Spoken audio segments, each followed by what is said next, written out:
and it has to be cordial. So the lines are open, 454-1650, 454-1650. But good afternoon, Pastor. How are you doing today? I'm doing great. It's always just a highlight to get to see you, Coco. Oh, he's so awesome. Thank you. And thank you for the book. We're going to get into the next chapter soon, but I wanted to ask you, have you heard from people who've been listening to the show? I have, and it's been very encouraging.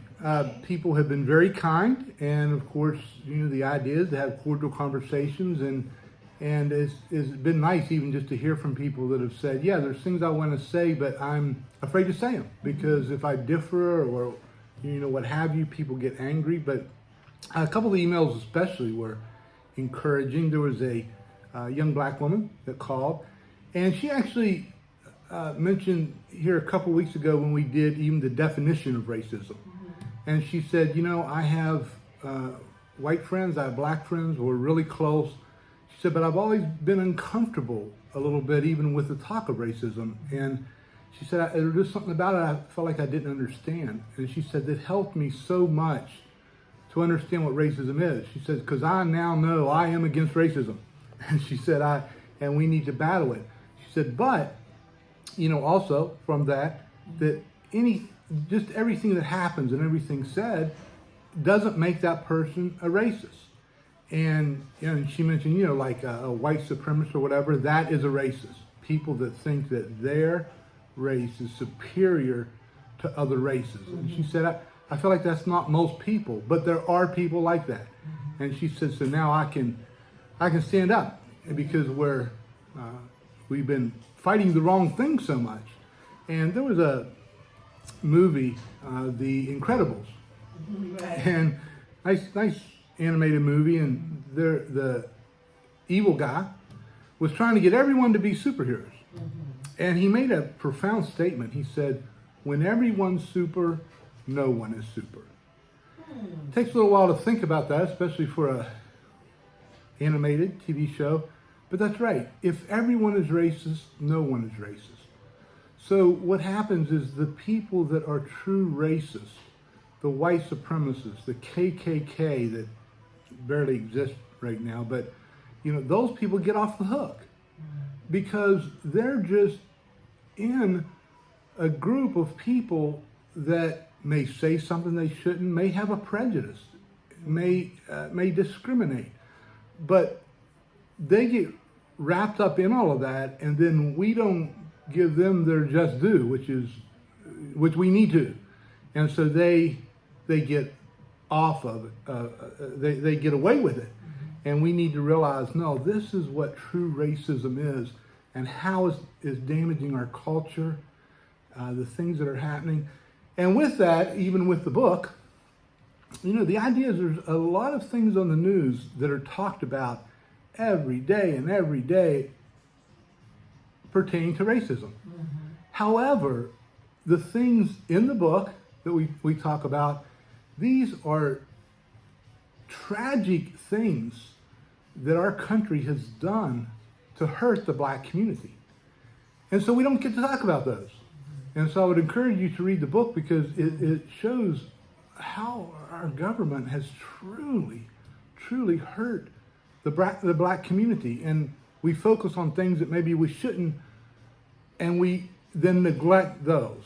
And if I could keep rambling for a second, this past week in the news, and I would love to, we talked about having some callers. Let me just pause for a second. I would like to get your opinion on a couple things, and I'll go back to where I was. Like to get your opinion on things that have taken place. This past week, Joe Biden was interviewed, and he said this about the black community. The data shows young black entrepreneurs are just as capable of succeeding given the chance as white entrepreneurs are. But they don't have lawyers, Biden claimed. They don't have accountants, but they have great ideas. Would you please think about that statement? Will you think about it and call me and let me know what you think about that statement, because that's a little bit of a controversial statement. I'll add one other for him, that with the election laws changed in Georgia and people needing to have an ID to vote, he said, this is like Jim Crow on steroids. I'd like to hear people respond to that as well. It's got to be cordially. We're all going to be nice. But what do you think of those comments? Because those are the things that we hear every day and every day. And then finally, as I jump back, and I'm sorry, Coco, I'm just babbling and babbling. Kyrie Irving. For those of you who are sports fans, you know who Kyrie Irving is. The rest won't. He plays for the Brooklyn Nets. He's a tremendous, tremendous basketball player. And Kyrie was playing, the Nets were playing Boston. He made some comments about racism before the game. But then after the game, as he's going off, he's one of the last people off, a young man threw a water bottle at him and almost hit him in the head. And so immediately, it was an uproar. And Kyrie said he felt it was a racist act, that he had been the victim of someone doing that. And of course, everyone was so down this young man. He got arrested and what have you. But here is where the young man who threw he's a 21-year-old white man. Mm-hmm. Now, here's the challenge. Again, if we are calling everyone a racist, so now this young man threw a water bottle. He's a racist. Now, racism once again is one race who thinks they're superior over another. Now, I'll just ask you again, was this young man standing there and he thought, black people just aren't as good as us, so I'm going to throw this bottle at the black guy? Was racism really in his heart at that point? The other thing is, he was a Boston fan and he was wearing a jersey of a previous Boston player who was a black man. So he had a jersey with his hero, black man, name on him. He threw a bottle. Now let's hear the rest of the story a little bit too. And you can tell me, was this a racist act? At the end of the game, and for you people that aren't sports fans, I know this may be tough, but the Boston arena, their mascot is a leprechaun. So in the middle of the floor, they have a leprechaun. It's always been a leprechaun. It's kind of hallowed by Boston fans. And we've been in a lot of good, amazing players for the Boston Celtics.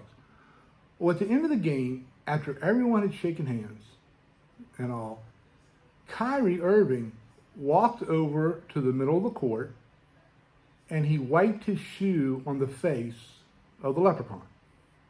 So he stood there and rubbed the leprechaun with his shoe. No one else was around, no one else to defend it, whatever. He did that. 3 seconds later, 5 seconds later, someone threw a water ball at him. Now, you're talking about a basketball game that they serve you beer for the entire game. A lot of people, when they're done, are drunk. You're high on emotions. You're cheering for your team. You're putting down the other team. You're doing, all of those things. And so you're partially drunk. You're emotional. Your team just lost. And a player cleans his shoe, the bottom of his shoe, on your mascot. Does anyone stop and think it may have had something to do with all of that? The man should never, ever have thrown the bottle. Please, I'll say it over again. He should not have done it. It was immature, whatever. But is that really an act of racism? Or is it a crazy fan who's half drunk, who loves his team, and he just watched the opponent wipe his foot on their mascot? And only that, but Boston with a rich history, from Bill Russell to Bob Cousy to John Havlicek to Dave Cowens to Larry Bird. Those are all within that group of Boston Celtics. And this man wiped his shoe on it, on that symbol. So a young man, possibly drunk, whatever, threw a bottle at him. It was wrong for him to do. But my point is that when everyone is a racist, no one is a racist. So if all of a sudden, he's a racist, that's why he did it. He did it for no other reason. He doesn't even know who Kyrie is, don't know anything about him, doesn't anything, and yet he threw the bottle because he thinks the white race is superior to the black race. Well, we do have a phone call coming in. Would you like to take it right now? As long as it's cordial. As long as it's cordial. All right. Thank you so much for calling Cordial Conversations with Todd Rawlings. You're live on the air. Go ahead. Yes, good afternoon. Everything is not racist. As a matter of fact, I think this is totally crazy for black people to think that everything is racist. Number one, the first thing that came up was about what Joe Biden said, that we are maybe as capable, really, is what he's saying, but we have attorneys that are blacks, we have accountants that are blacks, and very competent in that too. But I think a lot of people are so drawn into this measure of what Joe Biden said versus even what Trump said. And one of the stuff that I really would like to say is what Joe Biden and all these other folks in South America. To me, now that is racist because their intention, the whole Democratic Party, is to replace the black man with all these other people. He said something some time ago. He said, I will not go against the Constitution in order for things to happen, but these people are hardworking. So my question is this. How long does it take for black people to understand that for 400 years, we worked for something, and now they're telling us that we're not capable of achieving what we desire and what we want by the grace of God? That's my question, and I would love for someone to answer it.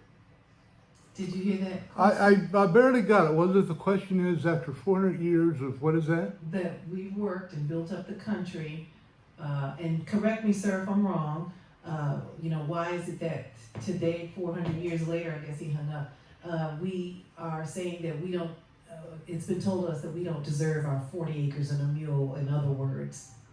Yeah. He didn't say that. I'm saying that Okay. as trying to understand what he was saying. And what is it that he would say that people are saying you don't deserve? I missed that part. I'm sorry. The tax breaks maybe. I mean, he has to call back, sir, if you want to call back and speak clearly so that he can understand what you're asking. But from what I got, let me see if this is him. Thank you so much for calling Cordial Conversations with Todd Rawlings. You're live on the air. Go ahead. Yes. Great. I'm calling back. Yes, thank you. My stuff is this. As black people, we have worked hard all these years. Mm-hmm. And even just 100 years ago with the Tulsa Massacre and everything that we have gone through, even back to the 60s, there were problems. And what I'm saying is, here it is, you have a group of people that did not work for what they're getting. They're coming into the country. The government is providing resources for these people to relocate, putting them on buses, putting them on airplanes, giving them local stipends, passing laws that says, oh, you know what, we're going to make sure your children are all right. They're getting teachers in schools to teach them English from being Spanish. And we have worked hard to try to achieve certain things, and yet we were bucketed on every side, and yet for a group of other people, it's so simple. They have to study reparations for the black man, but automatically even the states of New Jersey and New York have given illegal $50,600 because they were not working. That, to me, is racism. And I thank you for answering, sir. Thank you. I don't know. I don't have the book in front of me. So there is a quote from. I can either get it during a break from you or Booker T. Washington. Okay. I believe it's Booker T. Washington. Mm-hmm. There is a quote, if you can find it. I'll get it during the break. Okay. Actually, I agree with everything you said. That was you said it very eloquently as well. I would love to have a conversation with you. You really thought this out, and you're absolutely correct. We did a show a couple weeks ago just on what you're talking about. That here's another example of the government making decisions. Look, we're not looking for them to favor people, but the question at least needs to be asked in policy: how does this affect our black community?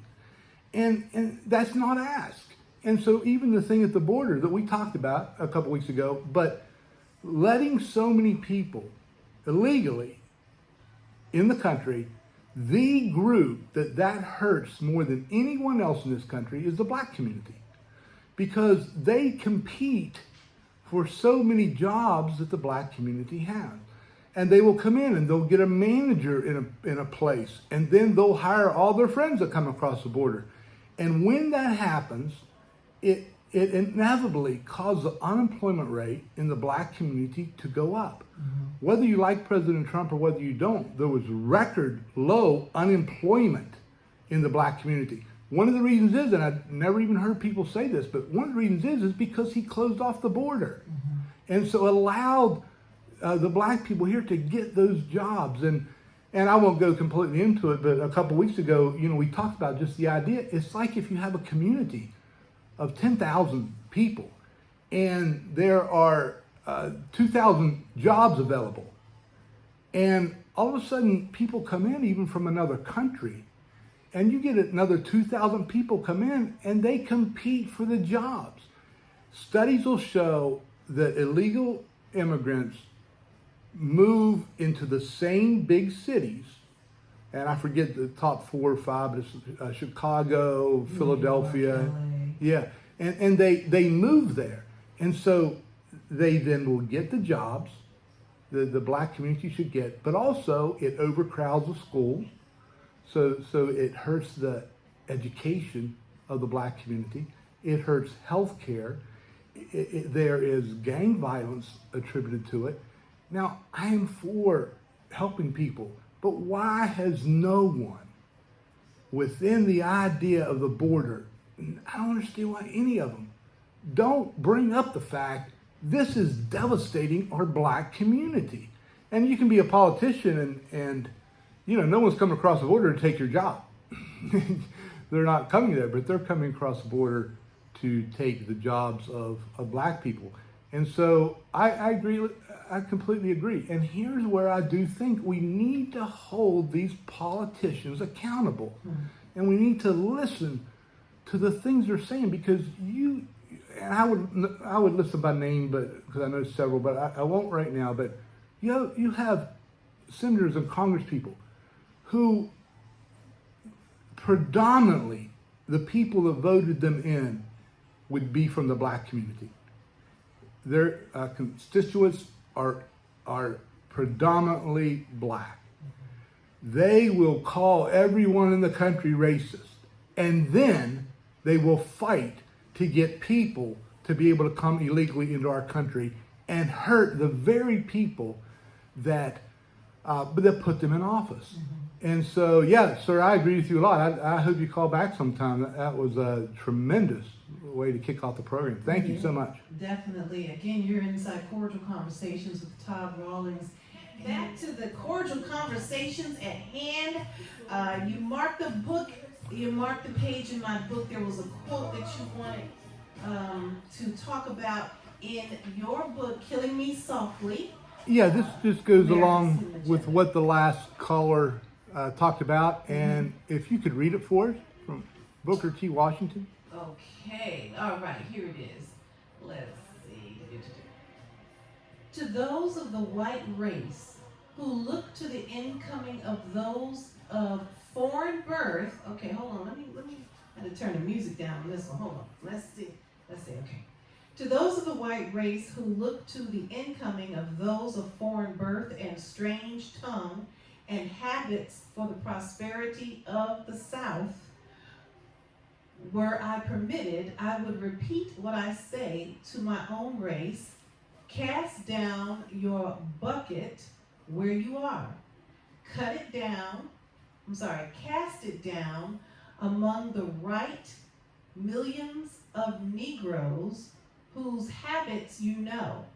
As we have proved our loyalty to you in the past, so in the future, in our humble way,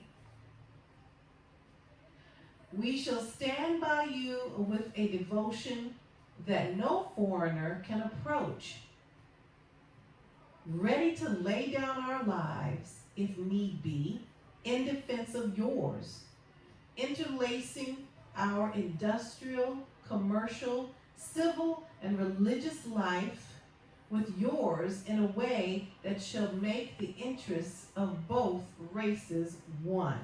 That was Booker T. Washington in 1895 inside his book, Killing Me Softly, America's Hidden Agenda for the Black Community by Pastor Todd Rawlings, which you can order on Amazon. Yeah. But that is interesting, and that was in chapter, I know I read it already. I think this is chapter 2. This is in chapter 2. No, 3. I was right. Chapter 3. And I apologize for reading that way. It's just like, I think I need glasses now. But anyway. I certainly do. But again, that backs up what the caller said, yes. and almost says exactly. So congratulations. What you just said, you pretty much echoed what Booker T. Washington said in 1895. Mm-hmm. Now, one of the things that tells us is this has been a problem for over 100 years of letting people illegally in our country and getting the jobs and then leaving the black community without employment. And so, yes, sir, you're absolutely right. And Booker T. Washington said it then. He said, stop doing this. Hire us. Here we are. And so it's a good word. And it is in the book, Killing Me Softly, which you can find on Amazon.com. And also, just to let people know, I'm still looking for a sponsor for this show. So if you have a business out there you would like to promote, we're looking for a sponsor. And also, you can go to cordialconversations.com, and there's a place there to contribute so we can keep this show going. So if you could just remember that. But I just thought it was phenomenal that the caller pretty much echoed what Booker T. Washington had said well over 100 years ago. Right. And guess what? It's still a problem, and no one's addressing it. And that was back in 1895 when we just commemorated and remembered 100 years ago, 1921, Black Wall Street in Tulsa, Oklahoma, where, there's little China, there's little Mexico, mm-hmm. there's little every other culture, and Black Wall Street could have been little Africa, mm-hmm. But it was burned down for something that wasn't even proven to be right. And even let's play devil's advocate and say the young man did do some harm to the young white girl. Was it worth burning down a whole town and then letting these immigrants in to build up their own little towns in our community? But see, I take a different approach about the whole thing, Pastor Rawlings. My approach is they wouldn't have anything to sell if we wouldn't buy it. So I don't understand why we continue to give them the money and then get mad if they treat us wrong because they don't want to take our money. I don't get that mentality from my people. For instance, there had been some things going on in the Asian community with their nail shops and women going to get their nails done and feeling like they were mistreated or something. Why are you putting your money in a place that mistreats you? I don't get that part of it. Why are you buying their hair? Okay, I can see you want to make yourself look more presentable or whatever have you, but there are other places that you can go. But see, it's so it is really genius that they will come and set up in our neighborhoods because we're gonna always bite. We're going to always take the bait. We're going to buy their food. We're going to let them do our nails. We're going to buy their wigs.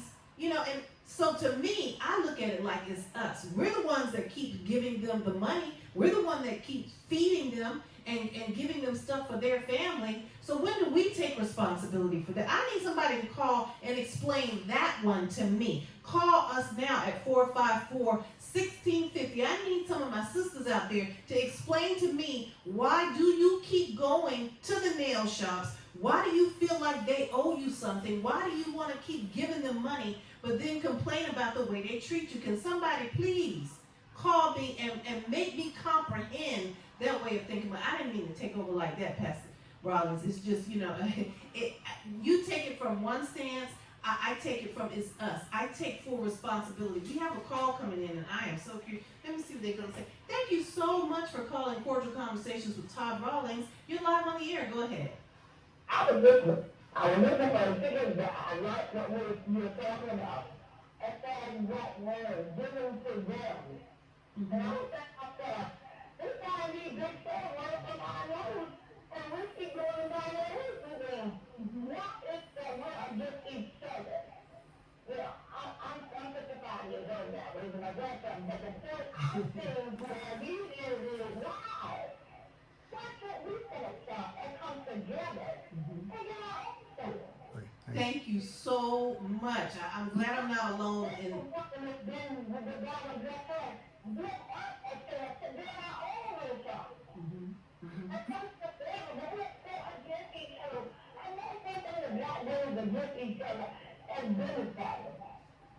Well, you know, and that also backs up what we started to talk about earlier. And again, I don't want to jump ahead because we'll need to do this in a show in the future. But as far as bonding together, now, here's the thing. I want to be careful to not criticize any group or any one person or whatever. So, but as we talked about earlier, you know, the NBA, the NBA currently makes about 60 new millionaires every year. Yes, you have that in the next chapter. I read that. And the highest paid players are making between 40 and 50 million a year. So my proposal was just that, hey, if you're making 40 million a year, can you give up some for people and live off of 36 million a year? Sounds like a solution to me. And if that community, I mean, it's one thing, you know, to put someone's picture in your T-shirt or whatever, but it's another thing if you have $500 million in the bank, and many of them do. And even something like that, you know, if they would just come together with former players that are shrewd business people, and Magic Johnson and Julius Erving, and put something together, it could be 10%, it could be something else.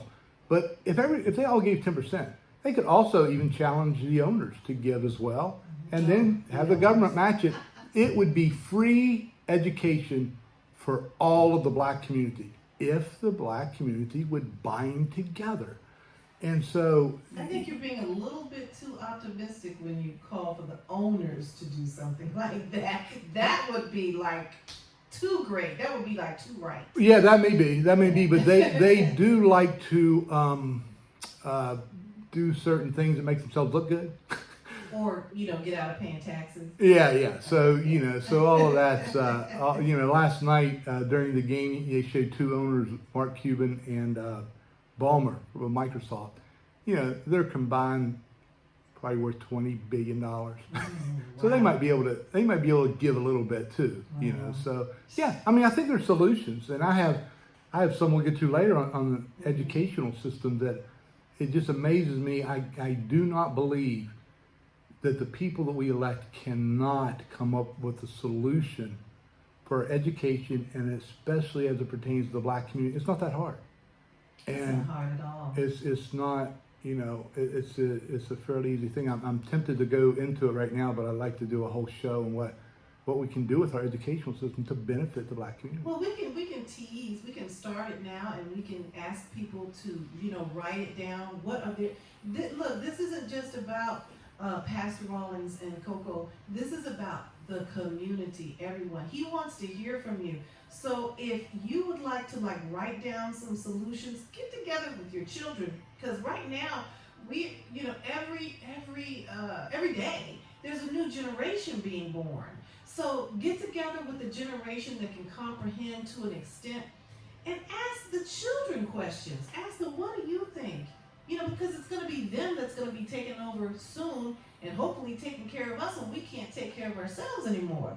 So get together as a family, make it a weekly thing, and then call us. Every Thursday at 2 o'clock, Pastor Rawlings is going to be here and have a cordial conversation, and you just never know how far this can go.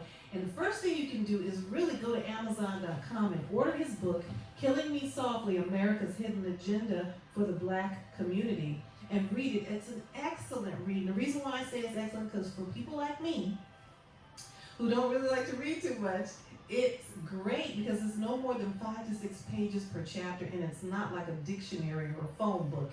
It's really, really easy read. So please go and order that. We do have a phone call coming in. Thank you so much for calling Cordial Conversations with Pastor Todd Rawlings. You're live on the air. Go ahead. Thank you. You guys are hitting almost everything that touches home for me today.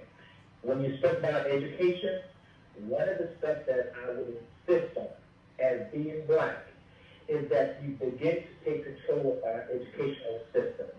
Cut with this mess that 1 + 1 does not equal 2. It is some form, I read this the other day, it's some form of racism. This is a mess. We need to have the best teachers in our schools, control our school board, control our classrooms, and begin to teach from a godly standpoint instead of this Mickey Mouse that these people are using. I'm so tired of not understanding why we as a community will not stand up to what we know that is right. And this is what we need changes. We need people that are going to stand up and say, no, this is how we're going to do it.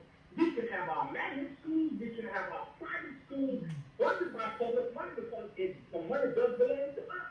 Why can't we do that? That's just one of the solutions that I would suggest. So I'm sorry if I sound a little bit excited.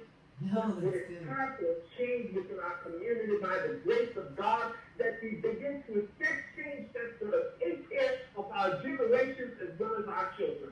So that's what I have to say on that. Thank you. Amen. Thank you. Thank you. If I didn't know better, I'd think that we just set this up with some of these callers. They are tremendous. Yes, you would. Wow, you all just contribute to the show so much. Okay, I'll just throw a little bit out there. Yeah, you got to Education. now. Yeah, you got to. Here's the thing. We need to be careful. Every talking head on television, whether it's a politician or a news person, we need to understand as Christians that the God of this world works in unbelievers' minds. And the world is lying to us. And we've got to just stop watching and Yes. shaking our heads, yeah, you're right. We need to take it apart. So here's an example. Now, someone may say, oh, that's just ridiculous or whatever, but our school system, first of all, colleges and universities, I'm going to get in so much trouble for this, but are possibly one of the biggest scams that have ever been put on the country. You gonna make me wave a handkerchief up in here like we in church. And we're going to do it. I want to do a show on that one too, because it's crazy what happens with it. You might as well consider it big business. People get upset with oil companies or whatever, and you need to get upset with the colleges and universities because they're bleeding people dry. But anyway, we'll go back to that. It takes 12 years to get a high school diploma. Who says? Exactly. Who decided it was 12 years? I graduated in 1979. Now you know how old I am. We had no computers. We had no internet. We had no anything. I went through 12 years, and I think I had a decent education. Today, you can educate students with what's all going on. Every bit of information that I got, you can give them in 10 years, and maybe less. So who just decided arbitrarily it's 12 years? Make it 10 years. Okay, now, and as far as going to school free, make it 10 years. That 11th and 12th grade, they can come back to the same school, except now those are college courses.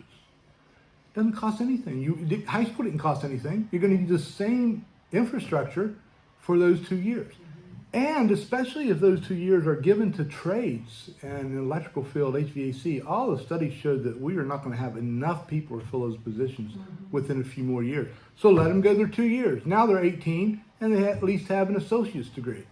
And they went to the same school. I mean, come on. Everyone has said at some point, even what you learned in high school. I am so thankful for my high school education, but come on, how much of it do you remember? Yeah, right. And so we're going to keep it 12 years. So 12 years you can come out with an associate's degree, and then college becomes the same thing. Now you only have 2 years of it, and so we can make that affordable through different schools and all, and it would completely change, especially the black community. I can't believe the politicians can't figure those things out. It's there to figure out. They just don't want to. Right. It doesn't benefit them. But Yeah. to add to what you're saying, Pastor Rawlings, the majority of millionaires to billionaires did not graduate from college. So you can don't believe anything we're telling you. You can do your own research and find that out. Yeah. But we do have to go ahead. No, the normal average college degree, I think, is 126 hours, and probably 60, maybe 70% of that is in your field of study. I went the first 2 years and studied electrical engineering. I transferred to a school to study theology. The other school accepted every one of my classes but one, from an engineering degree to go into a theology degree, because of all the electives and all the, what have you. Why, Nelson, here, why do I need to know the engineering stuff? I mean, you can cut those programs down at least a fourth and maybe a half. And then if you get the black community to bind together, like you just said, school is very affordable. I mean, it can happen. But it doesn't because politicians would have to offend too many people to do that. Oh, yeah, that wouldn't benefit. You are back with Cordial Conversations with Pastor Todd Rawlings. It is so good to have him here because he looks at things from a different point of view. And we were just talking during the commercial break about the colleges and how they have tax breaks. And I was saying how it's so interesting how they can have us come together to fight their wars and have us come together to play their games. But outside of that, we're not together. And you mentioned something about something that's in your book that Hillary Clinton said. What was that? Yeah, well, that goes back to the emails you mentioned earlier. One of the emails that I got was a person said, why is it that we in the black community will criticize one group and then give another group a pass? And he said, and this person said, there are people, no matter what they say, we criticize it. There's other people that no matter what they say, we let it go. And they said that because of what we mentioned last week, that there was Hillary Clinton when, at one point, when she was pushing the crime bill, she said, we must bring them to heel. And wait, and before you go on, I read it, read it clearly. The way it was spelled I didn't comprehend. I just automatically, the way I'm thinking is positive, so I'm thinking H-E-A-L, but that is not how it was spelled. Go ahead. No, that's right. And when you think about that, now this may sound ugly, but when you say bringing the heel, that is a term that is normally reserved for animals. For a dog. And what it is she's saying there's this group of people, you can go out and do this as long as we're okay with it. You can do this as long as they're okay. But when we say heel, when we say stop and sit, you stop and sit. And I think an example of that, and maybe we'll get too controversial here, but example of that is she said that, and what did the black community do to punish her? They voted for her to be president. Joe Biden, during the same time, referred to these individuals, predominantly black, as predators who are beyond the pale. Now, then he promoted the crime bill, which added 60 different crimes to put someone on death row. We did the 3 strikes you're out type of thing, and now 75% of individuals on death row are young black men. What did you do to punish Joe Biden? Because he devastated the black communities with this.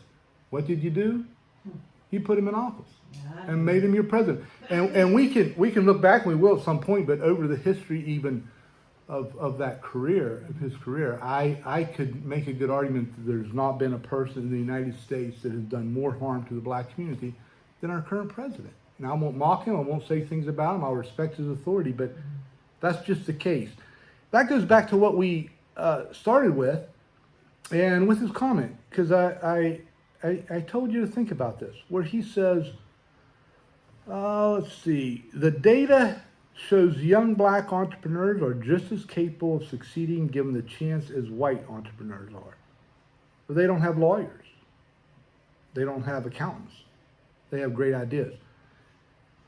Sometimes things like that are masqueraded as a positive. To be quite honest, if I were in the black community, I would be infuriated. It's similar to the pushback of if someone asks for an ID, no, that hurts the black community. My question is, what is your perception of the black community? You mean they don't have the capability of getting an ID? Of course they do. They're brilliant. And then to say that black people don't have lawyers. I know black lawyers.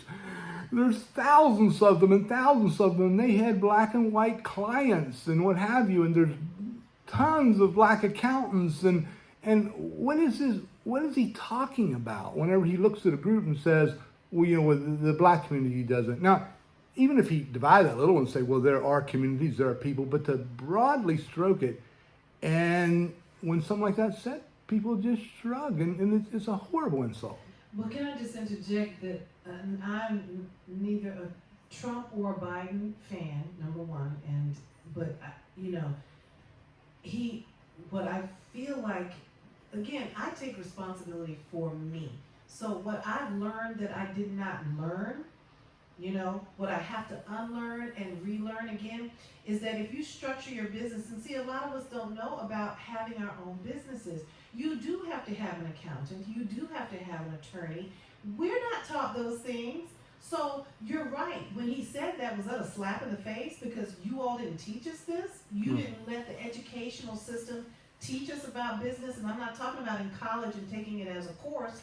I'm talking about, in middle school, high school, business, the things that we need to survive in this system. So when he said that, it's like, they don't. Well, really, you're saying we don't, because what you do to us, you don't understand that it is affecting you indirectly or directly. You think that you're stepping on us, but really you're stepping on yourself, your own tail. So, I hate to have to bring this to a close, but this gets so good and an hour flies by. But listen, we want you all to think about contributing to Pastor Todd Rawlings. I'm going to let him give you that information. And if you'd like to sponsor him, that would be great. And please give your church information before we go. Yeah. Well, I'm at New Life Community Church on 129 North Witchduck Road. Please, if you're looking for a church, we are looking for people to help. We're looking for leaders. We're looking for workers. Yes, we are looking for anyone, that we can minister to that is hurting. But if you're a gifted worship leader, or you just have a really desire to help with children, we need your help. And we are very mixed as far as races go. But 129 North Witchduck Road, and I would ask if you have a business out there and you would like to sponsor this show or be sponsored with other people, please do that. Do I have time to quickly give you one quick story? Really, 1 minute. Oh, okay, in 1 minute. I was in Hampton and I ran the education and training programs for the Housing Authority of the City of Hampton. I designed some of those. One of the programs was that we would teach people construction field, they could work on their GED. But we put a piece on it to how to start and run a business. I got a professor from major school in the area, and I said, I want you to teach him how to do business. He was there about half an hour. He came in and he said that they just can't comprehend. And I said, really? Let's go. I went over and I said, hey guys, hypothetically, just hypothetically, because these guys all came from the inner city. I said, if I wanted to sell drugs, what would I do? Well, first you have to have someone, they said, first you have to have someone to provide them, okay? And then you take it and you want to divide it up because you want to keep a little and then you sell. And you have to whatever. And I said, okay, you need a distributor, you need to watch your margins, you need salespeople, you need someone to run it. And this professor was laughing in the corner and they said, yeah. And I said, most of you guys here have run a business. Just let them, teach them how to do it in a different way. And they did it and it was amazing. Some started lawn businesses, some started whatever. It's a great group because you got to meet people where they are. Right, exactly.